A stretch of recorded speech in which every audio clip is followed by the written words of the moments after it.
Kennesaw State is in the house. First team here. Kennesaw State, welcome to Conference USA. Yeah, we're excited to be here. You know, what an awesome league and awesome opportunity for Kennesaw State, so we're excited about it. All right, we're here with head coach Brian Bohannon. Michael Benefield is the running back, and Sidney Porter is the safety. Take me through this transition, because it was a process to get Kennesaw State here to Conference USA. You started in the FCS, and now you're first year in the FBS. What has this transition been like for you? Well, it's been unique, but we've only played 9 seasons of football. This will be number 10 for us. So we started from scratch in 15 and built it out in FCS, and now we're doing the same thing in a different light, obviously going into Conference USA and FBS. It's unique, it's challenging in all areas, but what a great opportunity for us to go brand our program, brand our university on national TV, representing Conference USA. I think we're awful excited. I know our community's excited about it and our fan base is excited about it. What did it take to get here? Take me through the steps, because it is a long process to make this jump to the FBS. It is, and we're here today. We're just partway through the process. This is probably a 3 to 5 year process to really get things the way you'd like to have them. But it's challenging. It just takes a lot of different people working together and talk about facilities, finances, personnel, just all the things that come with making the move. We're happy to be on the back end of this transition piece. Last year was challenging for us, to say the least. Not a lot of fun when you don't necessarily have things to play for and things you want to do. But we're in a different space now, and we're excited about that. So challenging, but excited about where we are today with this. Introduce the university for people who are not familiar with Kennesaw State. Where are you located? What is it about? What makes it unique? Yeah. I took this job in March of 13, and at the time I said this will be the best kept secret in the South. Kennesaw State University now sitting at 25 miles outside of Atlanta, suburban metro area with 45,000 students, over 150 majors. You can do whatever you want to do. You can go to a Braves game down the road. You can go fishing in North Georgia mountains. You can do whatever you want to do there. You can get a great degree, have a chance to go and do whatever you want to. We've had our first draft pick a year ago that went to Chicago Bears, which is a pretty monumental feat for a young program. We've had guys play in the NFL, but our first draft pick. Great institution that's growing. When I took the job, we were at 25,000 students. We're at 45 now. Continue to grow and get bigger and better. And I think athletics has a lot to do with that. And I think this move is going to only improve that as we put more eyes on Kennesaw State University. You're the only head coach in the school's history. What does that mean to you as you now bring this program to the FBS? Yeah, I take a lot of pride in it. I take a lot of pride in who we are, what we represent, how we represent, not just on the field, but off the field and in the classroom, doing things the right way and helping develop young men to give them a chance to be successful in life. That's the ultimate goal, even though I know in college football things are kind of all over the place right now, but that's it. That's what we want to do, and we have a certain way of playing the game, and we want to make sure we get that out, and that's what people see. On the front of our helmet, you'll see EAT, effort, attitude, and toughness. 3 controllables that anybody, no matter your bench press, your 40 time, you can go do that. We want to play hard. We want to be tough. We want to have a great attitude about us, and these are things that we want to have a chance now to show, not just at Conference USA, but across the country as we get in the national spotlight. Okay, so as you were preparing to make this transition to jump up in competition, you redshirted almost 75% of your roster. Take me through that process and how you thought it out and how that will play out now in 2024. Well, obviously I talked to some other coaches that have been through this. You're trying to navigate a year that really, is you don't have anything to play for. And we did. We redshirted a lot of guys on our team, and it was unique. I'm going to be honest with you, it wasn't a lot of fun. We lost a lot of continuity. You got guys playing one week, you look back, there's another group playing the next week. Challenging to say the least. I'm glad it's behind us. Hopefully it'll pay dividends for us. We won't know that until we get through all this, but hopefully it will, because a lot of guys I know will be excited about the opportunity they have for an extra year that they wouldn't have had if they would have played the full year last year. I want to bring in your guys, running back Michael Benefield. Being a part of that team last year, what was that like? It was outstanding. I had a lot of fun. We changed the offense. So offensively, got to do some new things, which I think all the guys really enjoyed. So I had a lot of fun last year, and I'm looking forward to building on it this year. How would you describe Kennesaw State's offense? Fast, physical, and trying to put it in the end zone every time. As a running back, what kind of weapons do you now have? Offensive line, how does that look for you coming back? They work really hard, so I always know, they're going to be reliable up front. So I'm just looking forward to, getting behind them and reading the holes and trying to get in the box. As you make this jump, you know it's going to be a huge step up in competition. What have you done to prepare to make this leap? When you're jumping up in competition, it's always, important to work hard. So, just hitting the weight room, hitting the field. Offensively and defensively, we've all been, attacking some workouts this summer. So, just looking forward to putting that next foot down and getting going. What has the summer been like offensively as a unit? Anything fun you guys have done together?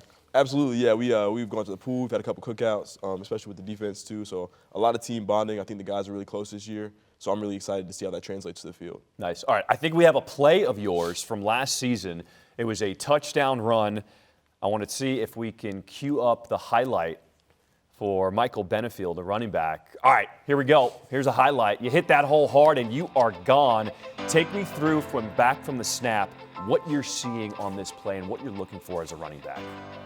Absolutely. So we should have a little, inside zone, standard inside zone play. So kind of looking for the walls, as we call them. And then obviously in practice, we talked about how that safety was flowing downhill pretty quick all week. So, went through the play, that happened. So I made the back shoulder cut and took it for 6. What would you say is the strongest part of your game? The ability to just burst after hitting the hole. I would say it's the strongest part of my game. No one was even in the picture.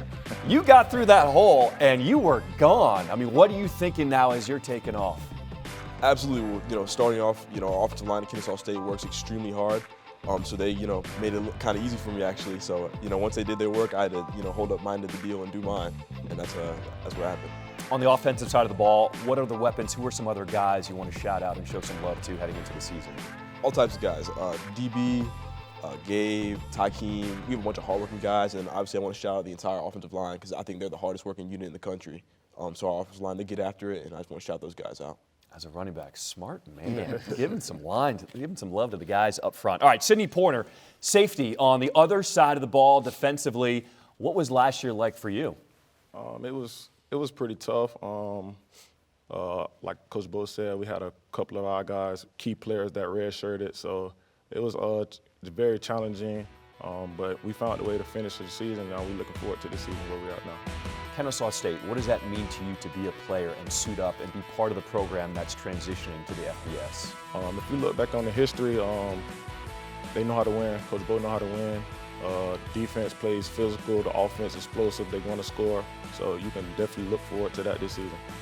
You were challenged this offseason and in the spring to be more of a vocal leader. What were those conversations like and how has that been going? So Coach Slater and Coach Wilson, we just developed a leadership group. So we got a couple of guys in there, and the leaders that are in there right now, we just went around the room and told each other what we need to work on. So my energy, I would try to bring great energy every day, whether it's encouraging the offense, encouraging the defense, even my special team guy. You go hear me every day. Coach Bo knows you hear me every day, whether on the field, in the weight room. When I come in the office, you're going to hear me every day. Coach, how's Sidney been doing in terms of being a vocal leader? He's done a great job, and he was challenged a little bit, as some other guys were, especially early in the offseason where we were struggling to work our way through as you build out what we're doing, and he's done a great job, and I think he's learned, like a lot of our guys, hey, it helps to communicate. It helps to encourage. Like, everybody needs to hear that, and that's what makes a team, really. It's what's in that locker room, those guys believing in one another, and I think these guys have done a great job of that. You had a career-high 10 tackles for Sam Houston. What do you remember about that game? First FBS game, just followed the game plan. My coaches put me in the right position to make the plays. Great experience. They're challenging, and I'm always up for the challenge. So. When you play an FBS team and you know you can compete, what does that tell you about your team as you make this transition? Just getting guys to understand that everybody have to put on the shoulder pads and helmet. We just got to go out there and play for 4 quarters. And don't give up. It doesn't matter who we playing. My guys know I don't care who we out there playing. We're going to fight to the end, no matter the outcome. So that's what I want my defense to know. All right, we got a highlight of yours as well. Let's take a look at the monitor. And an interception from last season by safety Sidney Porter as we take a look at it. All right, we got you in the spotlight. What are you seeing as this ball's now in the air? So I guess the quarterback from Tusculum, I guess he thought we jumped off sides or whatnot. So I'm always taught that if you see it, you know they're going to take a shot. From the offensive standpoint, if you jump off sides, take a shot. So once I seen him, he thought it was offsides. He just launched the ball, and I just had the speed, turn around and go get it. As a safety, tell me about your primary responsibilities. Are you a guy who's going to come down and lay somebody out? Are you the guy who's going to come over the top and protect your cornerbacks? Tell me who you are as a safety. I really like to be in the run fit. I like the big hits and stuff like that. But I could play over top, as you can see. I could play over top. But I enjoy coming down and making the open field tackles or in the box. I like it. I like it. All right, Coach Bohannon, take me back. And in terms of your offense, take me through your scheme, what you're looking to see this year out of your offense. Well, I think we're going to be we'll still be a run-based offense like we've been before, with a lot of zone read principles, and then a lot of RPO principles as well. And we want to make use of our players, right? So however we do that, we're more tight end driven than we have been. They do a lot of different things for us. At the end of the day, we got to be able to run the football. We got to be able to throw the football. And we got to be able to make plays in the moment. We got to find ways to make plays in the moment. And so that's what we'll be. I think our true identity will show a little more as we go this year. We'll have everybody together on the same page. We're in year 2 of kind of navigating our way through this. And I think we'll be in a much better space than we were. The big thing was up front on the offensive line, but Mike didn't say it, but we look a little different than we did a year ago. We'll continue to grow and get bigger and stronger, and I think that's a big part of this move is up front on both sides of the ball. Continue to do that. That's going to help us moving forward. It's going to take a little time, but that's going to help us. Defensively, what scheme do you run and what do you want to see out of that side? Yeah, I think we're multiple. I mean, we can base out of an odd front, but we can be in an even front. But at the end of the day, you want 11 guys running to the ball, doing their job. Wherever we line up, if everybody's doing their job and we're on the ball, we'll have a chance to line up and play the next down, and then hopefully make somebody else make a mistake along the way. So we can be multiple, and we're going to have to be to make best use of our personnel, whatever that might be, whatever game that might be. But we're going to have to do that. But at the end of the day, we got to have guys that'll line up, go do their job, and then run the ball the same they did on the first play as they'll do on the last play and all the way in between, as Sidney mentioned, for 4 quarters. Got to show special teams some love. Yep. Take me through that unit. Yeah, we struggled last year. We struggled, and I think that's a unit, especially from a field goal perspective. We got a couple guys we got to go solidify who that guy is.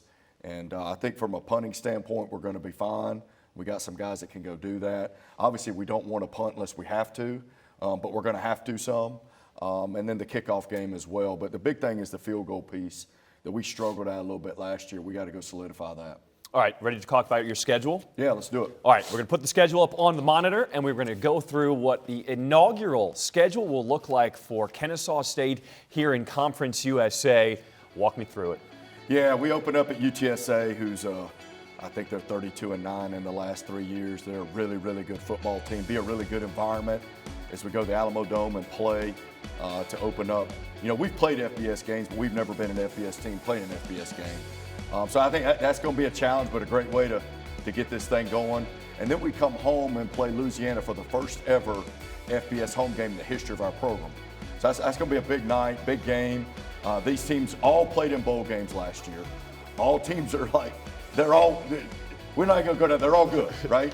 But Louisiana played a bowl game last year, and then we go out to San Jose, who had a heck of a year last year. We'll go out to California and play. So we got our challenge when you look at that non-conference FBS schedule where all 3 teams were bowl teams. You know what I mean? And all teams had a really good year last year. This day in college football, you don't really know what you're going to get early in the year. There's just so many changes. At the end of the day, we got to go be the best version of ourselves we can be to have a chance to win those games. Then we play UT Martin, FCS opponent, who was a co-winner of their league last year, picked to win their league this year. So, listen, it don't matter. We got to be ready to play every week. And then obviously after that, you get into Conference USA play. That starts our October run. We got Jacksonville State on a Friday night at home. We've played them several times. A team that's not is hour and 40 minutes from us that we know a little bit about. They know about us. I think that's going to be a great environment. Obviously, nationally televised. And we go to Middle. Never played them before. That'll be a great opportunity for us. Really good football program with a lot of tradition. Ton of bowl games in the history of Middle Tennessee State football. Come back home, play Liberty. Obviously, everybody knows about Liberty, the success they've had. We'll have a chance to get them at home. Then go on the road to finish the October swing at Western Kentucky, who obviously is a heck of a program. I think they had an unbelievable come-from-behind win in the bowl game. Really do a great job. And Can we talk about that game a little bit? Because ESPN2, next to Kennesaw State's name, what does that mean, thinking about when you took over this program so many years ago? Yeah, I think it's huge for us. It really is. And I think everybody talks about all this stuff. That's the big thing, right? The nationally televised. And I did it I sat at home on Tuesday and Wednesday night or whatever night it was, and I watched. I watched the first half. I couldn't stay awake for the second half. And it's amazing. Like you got Conference USA football, and that's going to be us, right? And I think for our guys, for our program, for our university, that's it. Like you talk about the ESPN2 and whatever it might be, like that's huge. That's huge for us. And that month of October, I think it's going to be a heck of a ride for us.